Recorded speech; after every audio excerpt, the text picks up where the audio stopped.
Welcome to జేఎన్టీవీ news channel CEO Chintada Janardhana Rao. నిస్సహాయ స్థితిలో ఉన్న కుటుంబాలకు సీఎంఆర్ఎఫ్ కొండంత భరోసా.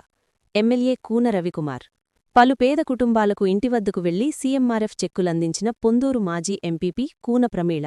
ఆమదాలవలస నియోజకవర్గంలో బూర్జ మండలంలోని ఈ మధ్యకాలంలో అనారోగ్యంతో బాధపడుతున్న పలు కుటుంబాలకు వైద్య ఖర్చుల నిమిత్తం, చికిత్స నిమిత్తం ఆర్థిక సహాయంగా వారి కుటుంబాలకి ముఖ్యమంత్రి సహాయ నిధి నుండి వచ్చిన చెక్కులను పంపిణీ చేయడం జరిగింది. ఈ చెక్కులను ఆమదాలవలస శాసనసభ్యులు మరియు రాష్ట్ర పీయూసీ చైర్మన్ కూన రవికుమార్ గారి సతీమణి, పొందూరు మండల మాజీ ఎంపీపీ కూన ప్రమీళా మేడం స్వయంగా లబ్ధిదారుల కుటుంబాల ఇంటివద్దకు వెళ్లి వారిని పరామర్శించి వారి ఆరోగ్య పరిస్థితులను తెలుసుకొని లబ్ధిదారులకి చెక్కులివ్వడం జరిగినది. లబ్ధిదారుల వివరాలు: కుమరాపురం 77,000 పెద్దలంకం. 2 చల్లార రాజేశ్వర్రావు 18,300 గుత్తవిల్లి. 3 దువ్వరపు ఇందు 27,000 లాభం. ఈ కార్యక్రమంలో లబ్ధిదారులు ముఖ్యమంత్రి గారికి మరియు ఎమ్మెల్యే కూన రవికుమార్ గారికి ధన్యవాదాలు తెలిపారు.